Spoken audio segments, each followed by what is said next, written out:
Back with another video, and this is something else that pissed me off that I want to cover. So basically, even though I don't like these guys too much, Abba from Abba and Preach debated a guy named Stevie Knight on Charlie Kirk, and this debate pissed me off for many reasons. And the main reason is because right-wing people and on the conservative side pretend like the culture of callously making fun of somebody's death is new.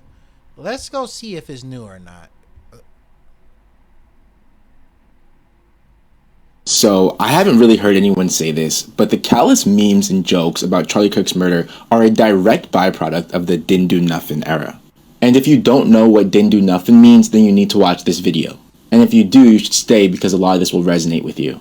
So let's rewind to the early 2010s. Imagine you come home, you turn the news, and you hear about Trayvon Martin, who was a 17-year-old that was shot and killed by a vigilante while holding a bag of Skittles. Or you see the footage of 12-year-old Tamir Rice, who was shot and killed by police while holding a toy gun. Or Eric Garner being choked to death while saying that he couldn't breathe. Or Sandra Bland, who was wrongfully arrested and later found dead in jail. For many of you who were adults at the time, the tragedy and horror, as terrible as it was, pretty much ended there with the killings themselves and reconciling the injustice that happened. But the rest of us, Gen Z and millennials, who were mostly children at the time, the killings were just where the trauma began. Because that's when the internet exploded with the most shocking and vile memes and jokes about these people who had just died. And the Didn't Do Nothing meme was practically the face of this era. It was a ignorant and purposely fake African American English way of saying he didn't do anything, as a way for online trolls and racists to mock grieving black families who claim that their loved ones were unarmed and undeserving of death. But make no mistake, it was not just this one meme. There was actually a whole ecosystem of cruel and edgy content that was... And I also want to bring in, even though he's specifically talking about black people who did bear, I would say, the brunt of this type of meme culture, this callous disregard for human life, I will like to point out that trans and gay people and women had to endure pictures of disfigured trans people, memes about gay men being predators, and memes about women being raped and assaulted and taken advantage of.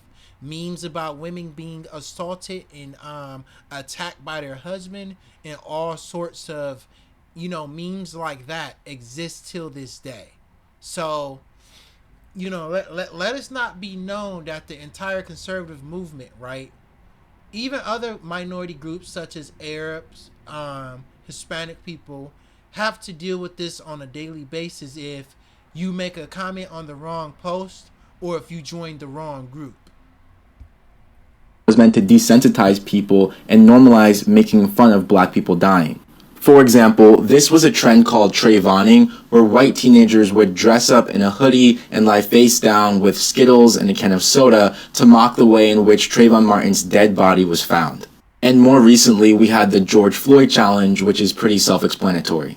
This sort of online cruelty was foundational for the alt-right pipeline. No regard for the families of the victims of police violence and little regard for the facts. And this dehumanizing content was born in the dark corners of websites like Reddit and 4chan, but what started out as edgy jokes in those places... Yep, it wound up breaking out in the mainstream. So if you're a black kid and you join a group on Facebook, or maybe you join an Instagram group chat and it says like fun anime adventures, and then you post, hey, my favorite anime is Dragon Ball Z, how about everybody else? And then they'll say, oh, of course, the monkey would like Dragon Ball Z.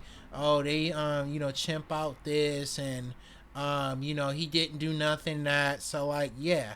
Then the worst part that needs to be made clear about, this meme culture and this racial hatred is that it often at the time came up or still comes up because, we still live in a digital age, in situations where the person isn't even being political. They're talking about lifestyle or entertainment, and they're getting these quote didn't do nothing memes.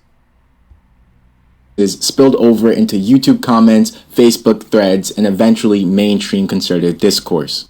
And while Charlie Kirk may not have been at the beginning of this phenomenon, nor was he necessarily the furthest right, he absolutely benefited from its culture and actively participated in its expansion.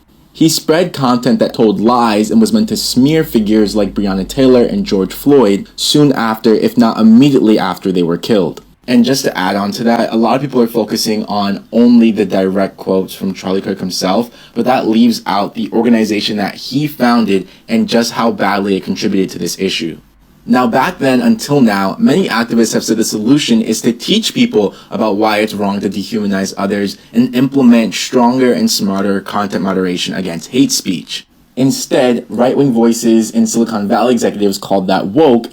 That's the complicity.